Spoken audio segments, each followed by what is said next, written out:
Hello, traders and investors. This is Dr. Ishant Luthra on behalf of KD Advisory. Welcomes you all to the Daily Equity Podcast. Tuesday के दिन Indian markets में almost एक sideways session देखने को मिला, जहां पर Nifty की प्रीवियस क्लोजिंग हमारी 22,553 के लेवल पर थी। दिन का हाई लगा 22,625 के लेवल पर और लो लगा 22,513 के लेवल पर। निफ्टी की एडजस्टेड क्लोजिंग ऑलमोस्ट एक फ्लैटिश नोट पर 22,547 के लेवल पर 5.80 पॉइंट के कट्स के साथ 0.03% इन रेड में रही। बैंक निफ्टी की बात करें तो बैंक निफ्टी में भी हमें एक साइडवेज सेशन देखने को मिला for the most of the day. Previous closing हमारी 48,652 के आसपास की थी, जहां पर फर्स्ट टिक पर हमें एक हाई देखने को मिला 48,862 के लेवल पर। लेकिन वहां से मार्केट ने तो हल्का सा डिप लिया और दिन का लो लगा जो वो 48,534 के लेवल पर था। बैंक निफ्टी की एडजस्टेड क्लोजिंग 48,608 के लेवल पर 0.09% इन रेड 43 पॉइंट्स के कट्स के साथ रही। इसके बाद बात करेंगे फिन निफ्टी की। तो फिन निफ्टी हालांकि निफ्टी और बैंक निफ्टी के कंपैरिजन में बिल्कुल अपोजिट इन ग्रीन में बंद होता हुआ हमें दिखाई दिया। फिन निफ्टी की प्रीवियस क्लोजिंग 22,995 के लेवल पर थी। दिन का लो लगा 23,002 के लेवल पर और हाई लगा 23,121 के लेवल पर। फिन निफ्टी की एडजस्टेड क्लोजिंग 40 पॉइंट्स के गेंस के साथ 0.18% इन ग्रीन 23,036 के लेवल पर रही।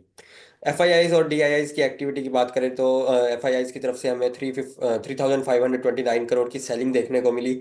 डीआईआईज की तरफ से 3,031 करोड़ की बाइंग देखने को मिली। नेट इंस्टीट्यूशनल कैश आउटफ्लो रहा 498 करोड़ पर। यूएस मार्केट्स की बात करें तो वेडनेसडे को इंडियन मार्केट्स तो बंद थी, लेकिन वेडनेसडे को यूएस मार्केट्स ओपन है, तो यूएस में हमें डाउ जोन्स में 0.43% के पॉजिटिव गेंस देखने को मिल रहे हैं। नेस्डैक में 1.39% की तेजी देखने को मिल रही है और एस&पी 500 भी 0.88% के पॉजिटिव गेंस के साथ काम कर रहा है। गिफ्ट निफ्टी अराउंड एक 100 पॉइंट्स के गैप अप ओपनिंग के इंडिकेशंस दे रहा है थर्सडे मॉर्निंग के लिए। थर्सडे की जो मॉर्निंग रहेगी वो निफ्टी और बैंक निफ्टी दोनों के लिए ही एक मंथली एक्सपायरी का दिन रहेगा, तो हैवी वोलेटिलिटी एक्सपेक्ट की जा सकती है।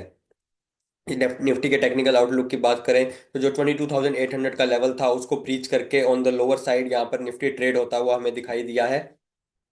उसके बाद 22,800 का लेवल वही जो हमारा सपोर्ट का काम कर रहा था निफ्टी के लिए काफी टाइम से, वो अब रेजिस्टेंस का काम करता हुआ यहाँ पर दिखाई देगा। 22,800 एक इंपॉर्टेंट हर्डल रहेगा निफ्टी के लिए। 22,350 और 22,400 का लेवल यहाँ पर निफ्टी को सपोर्ट प्रोवाइड करता हुआ दिखाई देगा। बैंक निफ्टी की बात करें तो बैंक निफ्टी में जो इंपॉर्टेंट लेवल्स रहेंगे जो कि रहेंगे हमारे लिए वॉच पे हमारे रडार पर रहने चाहिए, वो रहेंगे रेजिस्टेंस के तौर पर 49,200 का लेवल। तो वहीं जो सपोर्ट बैंक निफ्टी को मिलता हुआ दिखाई देगा वो रहेगा 48,300 और 48,000 का लेवल। फिर निफ्टी में यहाँ पर हमें एक 50 डेज मूविंग एवरेज और 200 डेज मूविंग एवरेज का एक डेथ क्रॉस ओवर होता हुआ दिखाई दिया।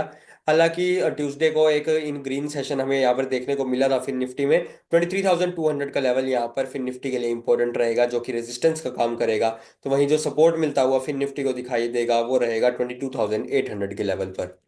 इसके बाद बात करेंगे निफ्टी के ऑप्शंस एनालिसिस की। तो क्योंकि मंथली एक्सपायरी है हमारी, तो हाईएस्ट पुट ओपन इंटरेस्ट 22,600 के लेवल पर देखने को मिल रहा है और हाईएस्ट कॉल ओपन इंटरेस्ट 22,700 के लेवल पर देखने को मिल रहा है। तो ये दो लेवल्स हमारे लिए इंपॉर्टेंट बने रहेंगे। हाईएस्ट वॉल्यूम पुट हमें 22,600 के लेवल पर देखने को मिला और हाईएस्ट वॉल्यूम कॉल एक्टिविटी भी 22,600 के लेवल पर देखने को मिली। Fresh open interest on the put side 22,600 के लेवल पर ऐड होता हुआ दिखाई दिया। Fresh open interest on the call side 22,700 के लेवल पर ऐड होता हुआ दिखाई दिया। निफ्टी का पुट कॉल रेशियो 0.66 पर है। बैंक निफ्टी की बात करें तो हाईएस्ट पुट ओपन इंटरेस्ट हमें 48,500 के लेवल पर देखने को मिल रहा है। हाईएस्ट कॉल ओपन इंटरेस्ट हमें 50,000 के लेवल पर देखने को मिल रहा है। हाईएस्ट वॉल्यूम पुट एक्टिविटी 48,700 के लेवल पर देखने को मिली। हाईएस्ट वॉल्यूम कॉल एक्टिविटी भी 48,700 के लेवल पर देखने को मिली। Fresh open interest on the put side 47,500 के लेवल पर ऐड होता हुआ दिखाई दिया। Fresh open interest on the call side 48,800 के लेवल पर ऐड होता हुआ दिखाई दिया। बैंक निफ्टी का पुट कॉल रेशियो 0.78 पर है। Technical stock picks for the day की बात करें तो यहाँ पर हमें कोफोर्ज में डेली टाइम फ्रेम पर एक बुलिश हार्मोनिक पैटर्न हमें यहाँ पर देखने को मिल रहा है। 7,650 रुपीज के ऊपर एक बाय ट्रेड इनिशिएट यहाँ पर की जा सकती है फ्यूचर्स में 7,850 रुपीज के टारगेट्स और 7,500 रुपीज के स्टॉप लॉस के साथ। अशोक लेलैंड में एक फॉलिंग वेज पैटर्न का यहाँ पर हमें ऑलमोस्ट एक ब्रेकआउट होता हुआ देखने को मिल रहा है। 227 रुपीज के ऊपर एक बाय ट्रेड इनिशिएट की जा सकती है 235 रुपीज के टारगेट्स और 220 रुपीज के एसएल के साथ। अदानी टोटल गैस में यहाँ पर हमें एक डेली टाइम फ्रेम पर एक फॉलिंग वेज पैटर्न हमें देखने को मिल रहा है। 580 रुपीज के ऊपर एक बाय ट्रेड इनिशिएट की जा सकती है, 595 रुपीज के टारगेट्स और 570 रुपीज के स्टॉप लॉस के साथ। केडी एडवाइजरी कॉमोडिटी न्यूज और केडी एडवाइजरी इक्विटी अपडेट्स के साथ ज्वाइन होने के लिए आप इन क्यूआर कोड्स को स्कैन कर सकते हैं, जिसके साथ ही आप हमारे व्हाट्सएप चैनल के साथ ज्वाइन हो जाएंगे, जहां पर आपको कॉमोडिटी मार्केट्स और इक्विटी मार्केट्स से रिलेटेड सभी न्यूज अपडेट्स और information timely and free of cost मिलती रहेंगी। Thank you.